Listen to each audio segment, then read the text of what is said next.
All right, everyone. Welcome and thank you for joining. My name is Ashley Lusick, and I am a health educator for community health at Atlantic Health System. Today's webinar, Stay in the Game Managing Sports Injuries for Active Adults, is presented by Dr. James Ryan.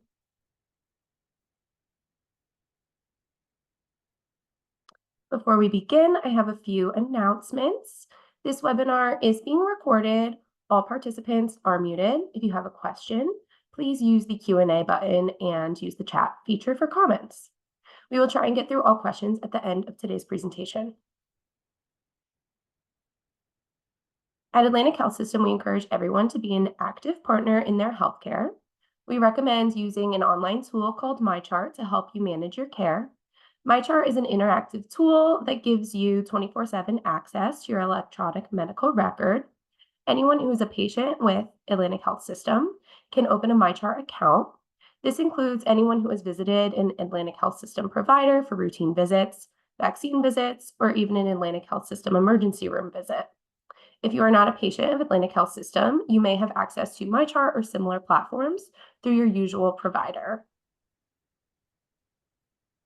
MyChart allows you to manage many aspects of your healthcare. Some of the most popular features allow you to request your medical records, access your medical information, test results, medications, allergies, or diagnosis, send non urgent messages to your provider's office to request medication refills or ask questions, view your clinical notes and after visit summaries, schedule appointments online, e check in for appointments, which makes the check in and rooming go much faster. This also includes the ability to e-sign certain documents, view and pay your hospital bills, share your MyChart with family and friends, and vice versa. For example, you can get access to your child's MyChart so you can manage the whole family from one account. Senior parents can give access to your adult children, and many more features are available to help you manage your care. If you want to set up a MyChart account, need help logging into a current account, or have questions about how to use MyChart, there is help available 12 hours a day, 7 days a week. Thank you so much, and I am now going to turn things over to Dr. Ryan.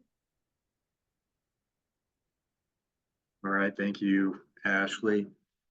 Thanks everyone for joining. I'm Jim Ryan, sports medicine trained, working for AMG and Aramis.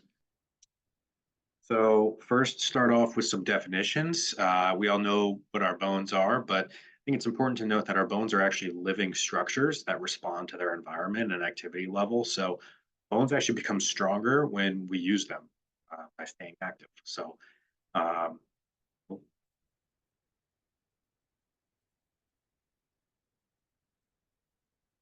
there a way to go back, Ashley?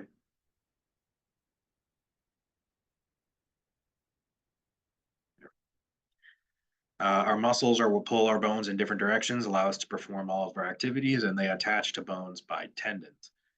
So tendons are the structures that connect muscles to bones, and ligaments are what connects our bones to bones inside of our joints. And inside of our joints, the bone edges are covered by cartilage, which is strong but very smooth and slippery to allow for your natural, smooth, pain-free joint motion when you're moving around.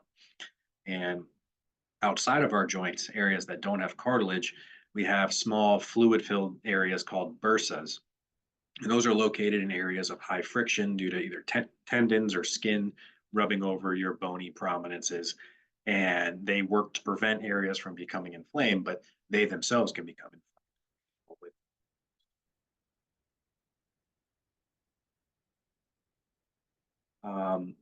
When bones break, that's called a fracture. There's no difference between the terms broken bone or fractured bone.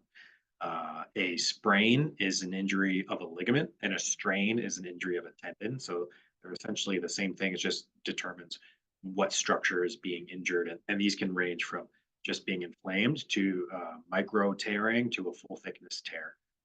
Um, the suffix itis at the end of a word just means inflammation of. So an inflamed tendon or an inflamed bursa would be tendinitis or bursitis.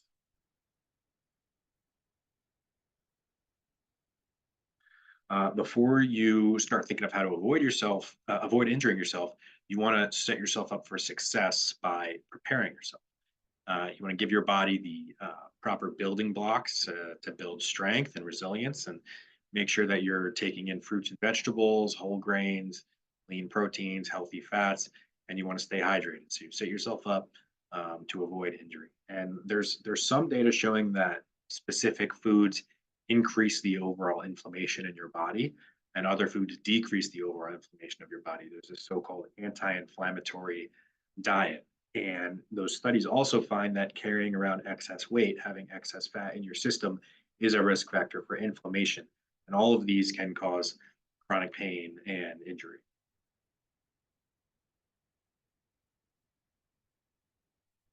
While there may be no single fountain of youth, you can slow down the aging process by staying physically active. Regular exercise is going to enhance your muscle and joint function. It's going to keep your bones strong and decrease your risk of heart attack and stroke. When you do exercise, always take time to warm up and stretch. And research studies show that cold muscles are more prone to injury. So warm up with light cardio and slowly, gently stretch your muscles that are warmed up. And just like warming up, it's important to cool down. So gentle stretching after physical activity is important to prepare your body for the next time you exercise, and it'll make recovery from exercise easier. And you want to be consistent. Avoid being a weekend warrior, which can increase your chance of getting injured. So compressing all of your exercise into just 2 days is going to set you up for trouble, does not increase your fitness level. So try to get at least 30 minutes of moderate physical activity every day. And remember that moderate physical activity doesn't just mean going to the gym. It can be walking your dog, working in the garden, playing with your kids, and just even taking the stairs instead of the elevator, parking far away from your destination, and walking for longer periods of time. Small, subtle things that can help increase your activity level. You want to be prepared for your exercise by learning proper techniques. So taking sports lessons is a worthwhile investment. Using proper form and instruction, it can reduce your chance of developing an overuse injury like tendonitis or a stress fracture. These lessons and the proper techniques are there because they'll help you play the game better, but also because those are the ways that you avoid injuring yourself. And along the same lines, you want to invest in good equipment. You want to use the proper shoes for your sport, use them for activities when your shoes start to wear out or they're no longer supportive, and it's time to replace them because those can also place you at risk. And it's important to listen to your body. You may not be as flexible as you once were, may not be able to tolerate the same type of activities you did a year ago. And no one's happy about getting older, but you can prevent injury by modifying your activity to accommodate your body's needs rather than saying, I'm too old, I can't do this activity anymore. Try and find a modification to keep yourself in the game, but you may not be able to do the same exact activities as previous. And when you change your activity level, increasing it, try to do it no more than 10% a week. If you normally walk 2 miles a day, you want to increase your fitness level, don't suddenly try and walk 4 or 5, 6 miles. You want to slowly start to build it up and reach your goal. And the same goes with strength training. Increase your strength, increase your weights gradually. You want to develop a balanced fitness program.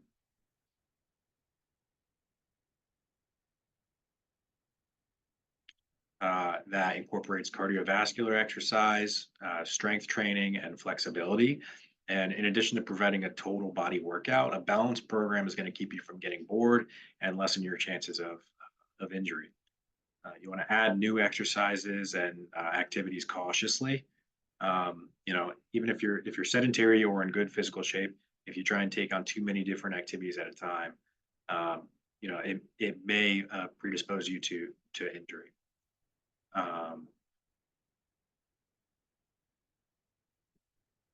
Cross training which is incorporating multiple sports or exercise types, has several benefits, including full body conditioning, improved skill, agility, and balance, flexibility, and the opportunity to continue training while injured. And the most important benefit of cross training is that it reduces your risk of injury, which is because you're working certain muscle groups while the other groups rest. And importantly, why I preach cross training is that research shows that people who focus only on one sport are twice as likely to get injured compared to multiple sport athletes. Especially true in young people growing up focusing on one sport. And these athletes that are in multiple sports, they avoid developing muscle imbalances and overuse injuries due to focusing on one activity.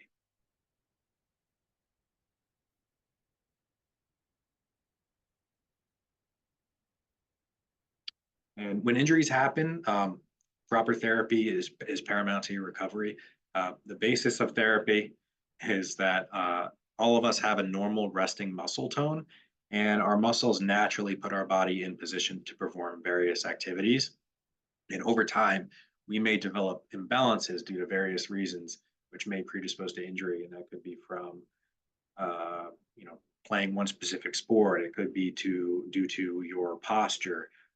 If you're sitting a certain way and your muscles aren't keeping your back up straight, then those muscles get weaker. And that's very common. And therapy can help identify these weaknesses and help you recover while strengthening areas that can help prevent a re-injury. And it's important to note that PT is not the same as working out. And if a physician sends you to their trusted therapist, definitely follow through and not just ignore it because you exercise, because they will evaluate you and work through those imbalances to help keep you from getting injured.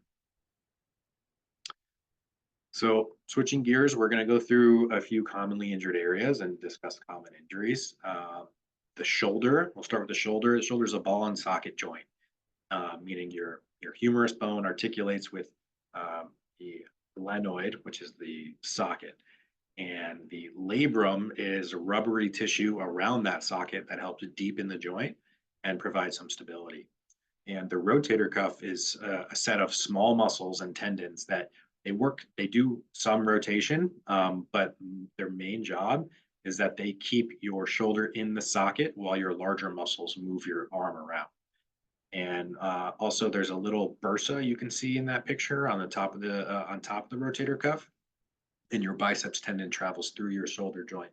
Those are all areas that can become painful. The most common reason for someone coming to the doctor for shoulder pain is something called shoulder impingement. So when you raise your arm up above your head, the ball and socket joint only does the first 120 degrees of motion. The next 60 degrees is because your scapula bone, the chicken wing in the back of your on your back, moves along your rib cage for the next 60 degrees. And if your muscles that move your scapula bone are weak, or if they move out of sync of your upper extremity, which is very common, the bone doesn't move out of the way, and your ball and socket joint tries to keep moving. And what happens is that the bones hit each other and they pinch all the soft tissues in between them. So your bursa, your rotator cuff, your biceps tendon, and your labrum are all these soft tissues that can get pinched in between the bones, which over time, period of time, causes aching shoulder pain, worse with overactivity. And generally that can be treated with physical therapy. You can do anti-inflammatories for the pain and the inflammation, but therapy is what's going to restore that natural motion of your shoulder to avoid this from continuing in the future.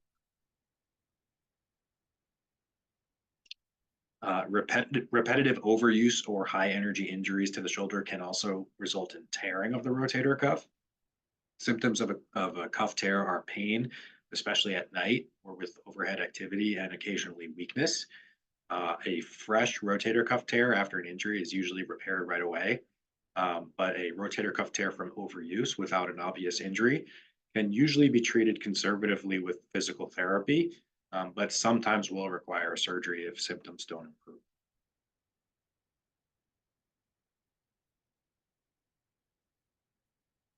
Fractures around the shoulder are common. They may require surgery depending on the type. And then dislocations are possible at two different areas of the shoulder. The ball can pop out of the socket, resulting in a shoulder dislocation, usually from rapid rotation of the arm. And in those younger than age 40, this could result in a torn labrum. And those older than age 40 are a risk for tearing their rotator cuff. So it's important to seek treatment to evaluate these structures if you have a dislocation. The other joint that can have a dislocation is it's called your AC joint. It's where your collarbone meets your shoulder bone called your acromion. There's usually not motion at this. This is at the top of your shoulder. But if you have a direct impact injury, you can separate those two. It's called a separated shoulder as opposed to a dislocated shoulder. And usually that can be treated conservatively if minor, but may require surgery if major.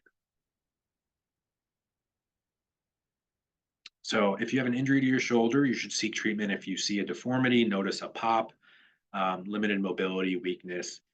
If your shoulder hurts without an obvious injury, then if it doesn't get better after a few days of rest and you can't perform your daily activities, then at that point, it's time to see a physician. Moving on to your knee joint.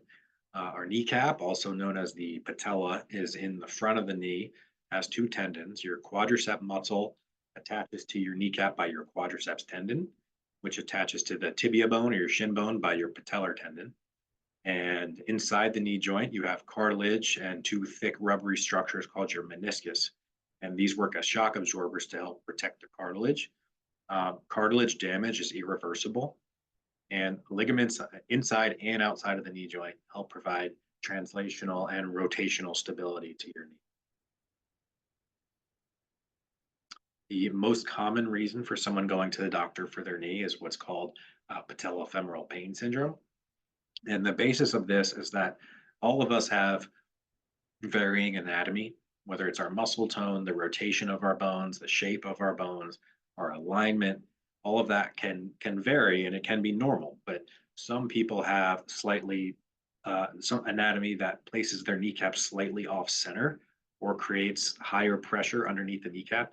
You may have this anatomy and go through life without noticing anything, but some people can have pain and clicking underneath their kneecap, and it's very common. Like I said, it's the most common reason for people to come to see the doctor, and it's usually treated with physical therapy, which helps change the forces on the kneecap to move it over to a more natural position, and usually most of the time responds well to a couple of months of physical therapy.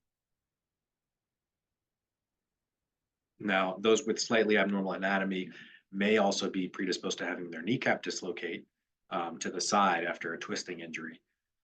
If this happens to you, you might require a trip to the emergency room where they would put the kneecap back into place, usually just by straightening the leg and pushing it over. The first time this happens, you can be treated without surgery, just as physical therapy. So those who are sports fans, Patrick Mahomes, who's the best quarterback in the world, he dislocated his patella during the season, treated it without surgery, and returned and was able to win a Super Bowl. So, it's not necessarily a surgical issue. And even if you're a star athlete, but if it happens, if your kneecap keeps popping out, then it may require surgery to stabilize it.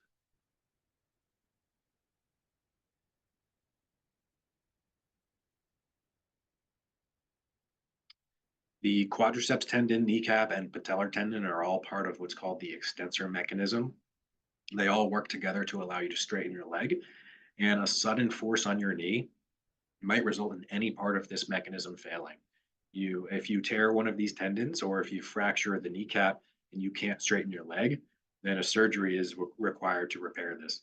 So if you have an injury and you can't straighten your leg out, that's something that definitely needs to be addressed quickly to allow you to get back and walking. All these tendons may also become inflamed with overuse, such as just jumping, running, exercising. You have those tendons and you have other tendons around your knee, like your hamstring tendons, your IT band. All of these are tendons are opportunities for tendonitis. So if the pain's just not getting better, you can come get an evaluation, and typically just treated with physical therapy. And very, very rarely would this require anything more than therapy or maybe an injection. A sudden translational or rotational injury to your knee can result in a ligament tear.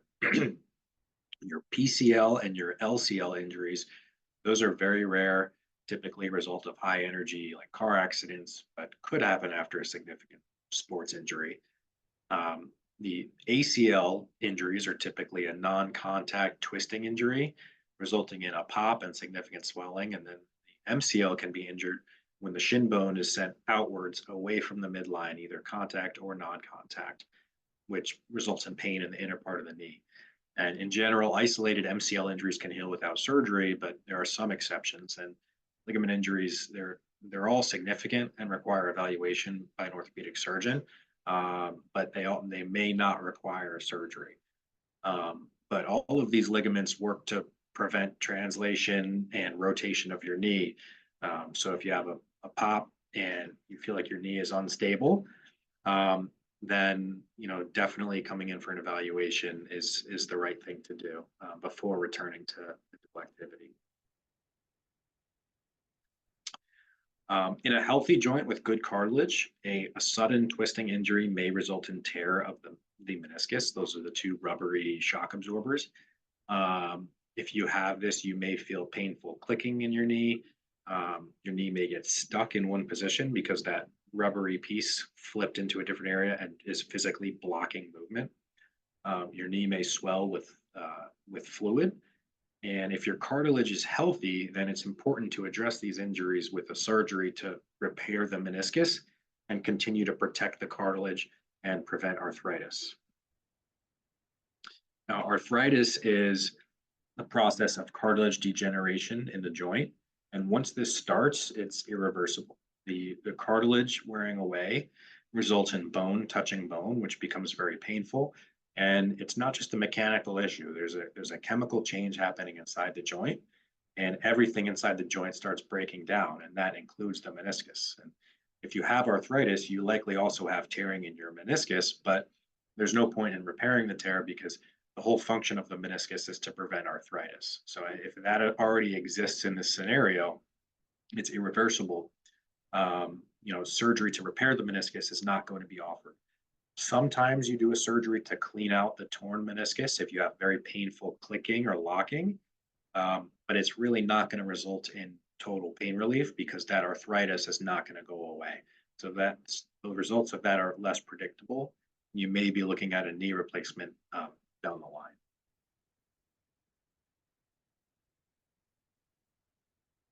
So you should seek treatment similar to the shoulder. If you have a new injury with a deformity, a pop, limited mobility, fluid in your knee joint is never normal. And if you cannot walk or straighten your leg after an injury, you should be seen. And then, like I said previously, pain without an injury that is preventing you from doing your daily activities and it's not getting better after a short period of rest, definitely come seek treatment. So the hip joint is the most stable joint in the body. And like the shoulder, there is a labrum that helps make the joint deeper. There's also a ton of muscles and tendons surrounding the hip joint, which adds to the stability of the joint. But similar to the knee, all of these tendons and muscles, they're able to be injured by sporting activities. So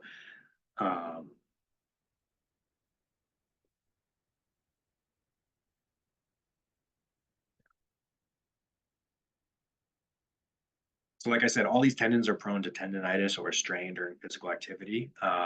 Typically, these tendons are injured in what's called an eccentric contracture, which is when you try and move your muscle as the muscle is being stretched.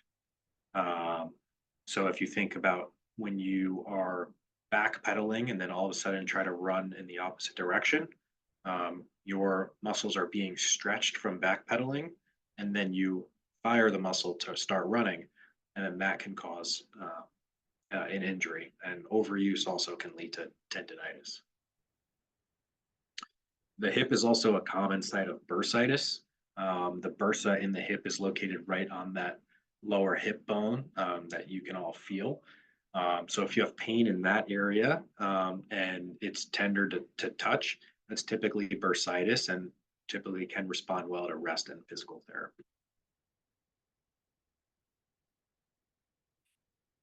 Hip impingement and arthritis, similar to our previous discussion about meniscus tears and arthritis, both cause groin pain worse with activity. Impingement is typically in younger patients or in athletes. And, when someone's anatomy consists of a small or large bump on their hip bone, which pinches that labrum, causing a labrum tear over time, which can lead to pain. And if the patient doesn't have arthritis, we can try and treat this with physical therapy or injections. But if it doesn't improve, then the labrum sometimes needs to be repaired, and we need to shave down that bump that was causing that pinching. However, if you have arthritis in the hip, even if there's a labrum tear, the only surgery that's going to help that is a hip replacement.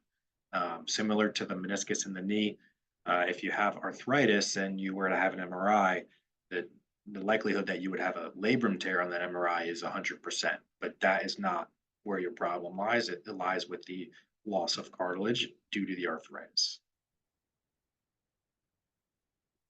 The hip is a common site for a stress fracture.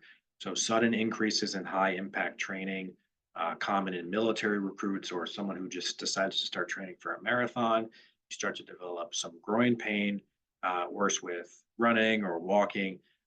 Sometimes the x-rays don't pick these up.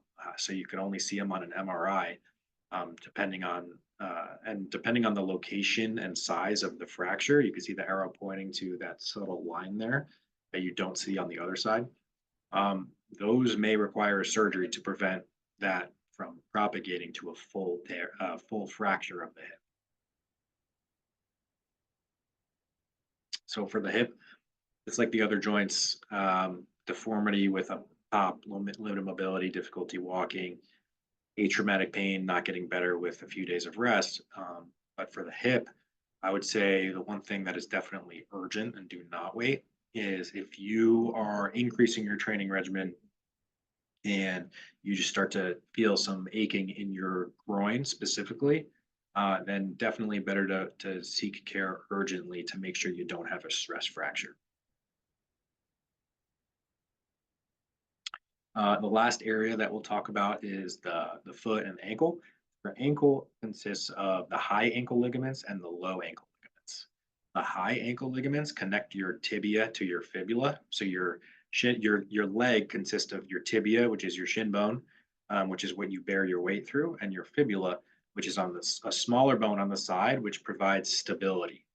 And those two bones are connected by your high ankle ligaments.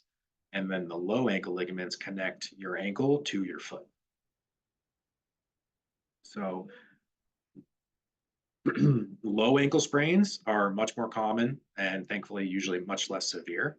So this is your typical rolled ankle or your inversion injury. And they can range from mild to severe. And depending on the severity, you may need to be in a boot or a brace for a few days or weeks. But eventually you're going to require physical therapy to get back to normal. But low ankle sprains are very common, pain on the outside of the ankle. And they're much less severe in general than a high ankle sprain.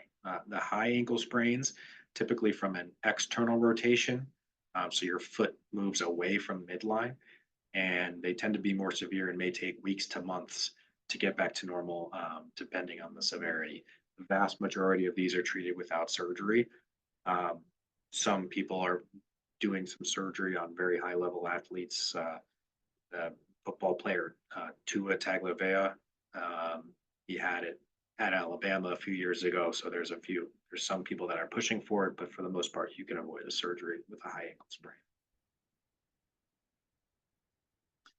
Ankle fractures are unfortunately very common in sports. So if you feel like you rolled your ankle, but you have difficulty walking or a deformity there, these injuries need to be evaluated quickly to make sure you don't have a fracture, because unfortunately, a lot of ankle fractures do require a surgery. Your Achilles tendon connects your calf muscle to your heel bone, allows us to push off in order to walk, run, jump. And, again, it's an eccentric contracture of that muscle that causes an injury. So imagine you're coming down from a jump, you're landing, As you land on your foot, it starts to stretch out your calf and you want to jump back up. You're going to fire that muscle as it's stretching, and that is when the tendon will tear. So you may feel a pop. Some people say the sensation is like somebody kicked them in the back of their heel, and they turn around, there's nobody there, and then they're not able to walk or push off. And these should be evaluated urgently to determine if surgery is right for you. Even if you don't have surgery, it's important to be evaluated quickly and get you into a splint or a boot. And we typically do that quickly to just line the tendon up and let your own body heal it. If you ignore this injury and your body tries to heal it without it being immobilized, then you may end up with the tendon not healing, or it may heal in a stretched out fashion. And you may not be able to walk or run or push off as effectively. So the foot is the most common site of stress fractures in athlete, and they may occur at various different areas. All of these areas here listed are the different areas in your foot that are prone to stress fractures. And so increased pain in any of these areas after an increase in your exercise level that does not improve with rest, that may indicate a stress fracture. So these are almost always treated non-operatively, but you do need to stay off of your foot for a certain period of time. Rarely would they require surgery, but that's why it's important to be evaluated for one of these. So finally, reasons to visit a doctor with a foot and ankle pain. Similar again to the previous, any new injury with your deformity, pop, difficulty walking, swelling, you should be evaluated. And then pain that's not going away after rest. And similar to the hip, if you increase your training and then you start to have this nagging pain in one of those areas on the previous slide, that it's just not improving with rest, then definitely want to get evaluated for a stress fracture.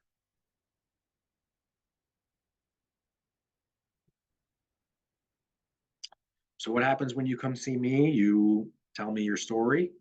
You're going to be the one telling me what your own diagnosis is. The majority of the time, based on your personal story, I'm going to just let you talk. And by the time you're done talking, you'll typically tell me your own diagnosis. And, once we have a working diagnosis, we'll do a physical exam to further characterize your injury or your pain level. And we'll start typically with x-rays to get a better picture of exactly what's going on. And together, we come up with a plan that's best to help you get back to your life as quickly and as safely as possible and get you back in the game.